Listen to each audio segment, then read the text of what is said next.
Excellence, vous êtes le président de l'ILPO, l'initiative pour la libération des prisonniers politiques. On voit les nouvelles de ces prisonniers politiques. Nous abordons un aspect délicat. Évidemment, vous ne pouvez pas dire qu'un prisonnier politique se porte bien. Vous ne pouvez pas dire à un prisonnier politique qui dort dans le bloc C de la MACA que tout va bien pour lui. Vous savez, chaque jour passé dans une prison est un jour de trop. Je pense que tant que ça dépend de nous, et que quelqu'un n'a pas commis un crime crapuleux, mais pour des divergences politiques, pour des différences d'opinion, nul n'a le droit d'enfermer son prochain. Oui, les prisonniers politiques, je ne vous dirai pas qu'ils se portent bien, mais je vous dirai qu'ils ont le moral. Ils savent qu'ils participent et qu'ils sont en train d'écrire des pages de l'histoire. Nous nous battons afin qu'ils ne se sentent pas seuls ou abandonnés. Ce n'est pas nous qui avons les clés des prisons. Ce n'est pas nous qui avons mis ces camarades en prison. Évidemment, nous sommes obligés de parler avec les autorités pour les sensibiliser. Moi, je ne vois pas l'intérêt du régime à garder plus de 1000 personnes en prison. Je ne vois pas qu'est-ce qu'ils en gagnent, qu'est-ce que ça leur apporte. Oh, les actions que nous menons ont un caractère, doivent avoir un caractère discret ou un caractère délicat. Donc, je ne vais pas mettre sur la place publique toutes les rencontres que nous avons, que nous menons, tous les combats que nous engageons, afin que dans les meilleurs délais, ces camarades, ces jeunes, ces femmes qui sont en prison soient libérés de ces prisons. La prison ne doit pas être forcément le passage obligé d'un homme politique. Encore que, sur ce millier de personnes qui sont en prison, les 3 quarts, ils ne font même pas la politique. Ces personnes ont répondu à un appel à manifestation pour la cherté de la vie, qui est un droit. Vous voyez, la semaine dernière, je regardais l'actualité. Je suivais l'actualité au Ghana et j'ai vu que le parti de l'opposition, le NPP, qui est le parti de l'ancien président Akufo-Addo, organisait une manifestation pour, selon elle, l'injustice et ainsi de suite. Ils étaient 50 000 personnes dans la rue, encadrés par les forces de l'ordre ghanéennes. Ces manifestants se sont retrouvés devant le président de la Cour suprême parce qu'ils se plaignaient que la justice était partisane. Ils ont donné leur pétition, ils se sont séparés. Le ciel ne leur est pas tombé sur la tête. Pourquoi chez nous, est-ce que si les Ghanéens peuvent avoir une démocratie apaisée? Parce que la marche là, ça fait partie des droits de la démocratie. C'est des droits constitutionnels. Si les Ghanéens peuvent le faire, pourquoi nous, on ne pourrait pas le faire? Pourquoi? Pourquoi des gens doivent risquer la prison tant qu'ils n'ont pas détruit des biens? Pourquoi? Et donc, nous essayons, nous nous battons et nous espérons convaincre nos autorités afin qu'elles fassent preuve d'empathie. Parce que ce que vous ne voudrez pas qu'on vous fasse, ne le faites pas aux autres. L'alternance doit pouvoir s'exercer en Côte d'Ivoire sans que la prison, le spectre de la prison menace tout le monde. on peut faire la politique sans avoir l'épée de Damoclès sur la tête.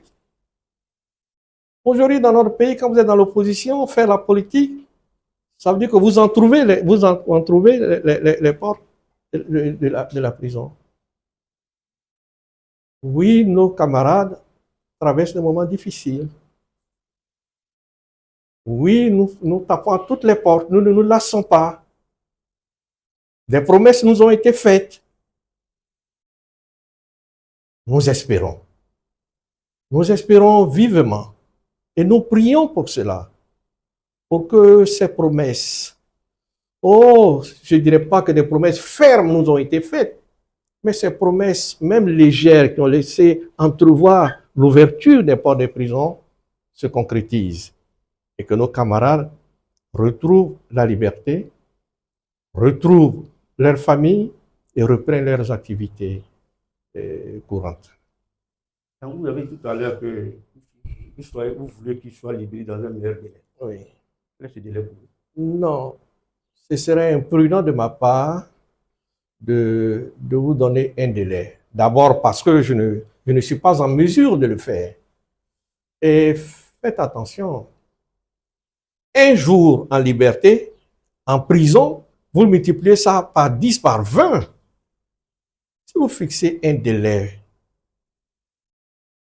vous communiquez un délai à un prisonnier, et qu'à l'échéance, il n'est pas libéré, vous l'emprisonnez 2 fois plus. Vous brisez son espérance. Je voudrais demander à nos prisonniers de garder confiance, de croire que ni le président Gbagbo, c'est pour cela d'ailleurs que le président Gbagbo a créé ILPO, Initiative pour la libération des prisonniers d'opinion. Jour et jour, avec acharnement, l'équipe d'ILPO est mobilisée. Vous avez une personne comme le ministre Odette Soye, qui aujourd'hui ne vit que pour cela. Elle y consacre toute son énergie. Certes, nous essayons de leur apporter le soutien matériel, l'accompagnement, un peu de vivre, ceci, cela, mais ce n'est pas ça l'essentiel. Quel est l'essentiel pour vous? C'est la libération. Si nous avions les clés des prisons, ils seraient déjà libérés depuis longtemps. Mais vous ne mordez pas la main qui tient la clé de votre prison. Elle ne va pas l'ouvrir. Voici ce que je puis vous dire.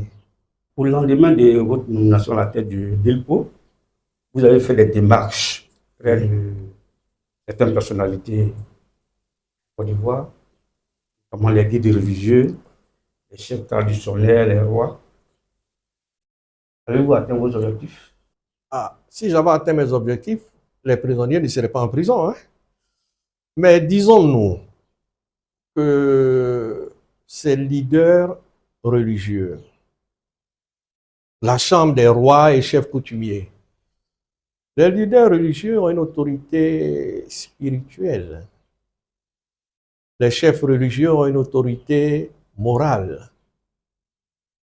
Nous avons rencontré les plus hauts juges, les plus hautes autorités religieuses de toutes les grandes religions de notre pays. Je me souviens que ça avait coïncidé avec la période de carême et de jeûne. Un chef religieux nous a dit, vous êtes venu au bon moment. Le musulman que je suis, en cette période de jeûne, c'est la période de pardon. Nous allons saisir vos démarches pour faire ce que nous pouvons. Et ce n'est pas les guides religieux, ce n'est pas les chefs qui ont la décision finale. Elles ne peuvent que jouer l'entre-gens, en quelque sorte, pour sensibiliser les autorités afin que ces prisonniers-là, qui en réalité ne représentent aucun danger pour qui que ce soit, soient libérés. Et vous avez rendu visite à ces prisonniers? Rendre visite à ces prisonniers, oui, c'est une nécessité. Mais les actes que nous posons, nous devons prendre en compte tous les aspects.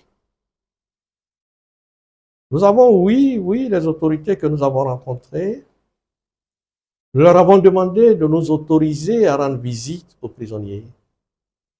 Je leur ai dit, mais quand le président Laurent Gbagbo était en prison à La Haye, accusé des crimes les plus terribles,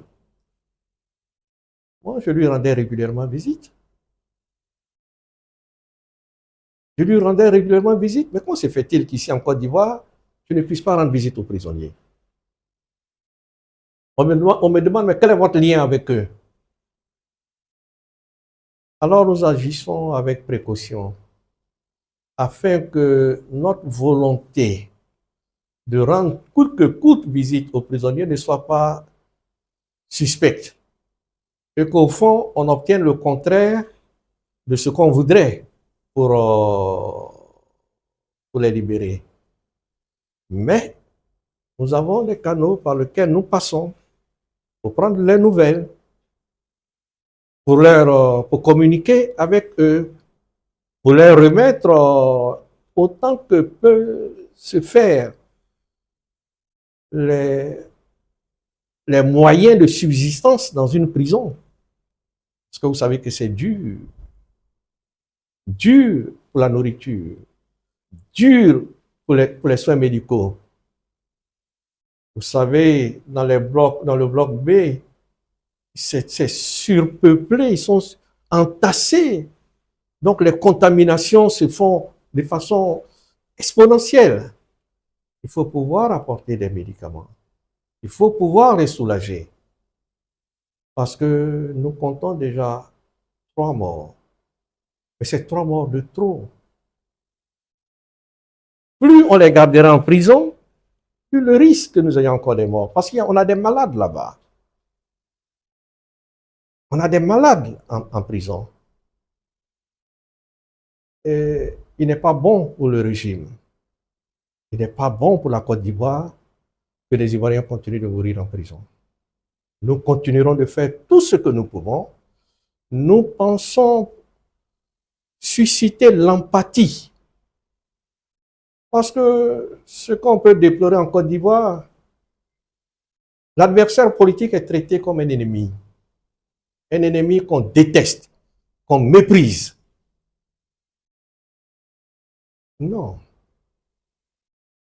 Ce ne sont que des adversaires politiques qui ne partagent pas la même opinion politique. Il n'y a pas lieu de les écraser. Et un régime qui s'adonne à ces pratiques se fragilise. Vous ne pouvez pas présenter ce pays comme un modèle de réussite, en guillemets, je dis. Si vous gardez plus de 1000 personnes en prison pour des délits d'opinion, ça veut dire qu'il y a quelque chose qui ne marche pas quelque part. Mais celui qui détient, plus vous détenez les gens en prison, plus vous-même vous fragilisez votre position. Il est bon pour tout le monde, pour le régime, pour lui-même. Et surtout pour nous, qu'on tourne cette page. C'était à la veille des élections, non? Les élections ont eu lieu. Ils ont tout raflé. Quel danger représentent ces prisonniers? Nous faisons appel à l'humanité des uns et des autres. Nous faisons appel à leur sensibilité. À leur sensibilité. Et nous continuons de porter nos chers détenus dans nos cœurs et nous essayons de leur apporter le soutien moral, pour certains le soutien spirituel, et espérer que Dieu lui-même touche le cœur des uns et des autres.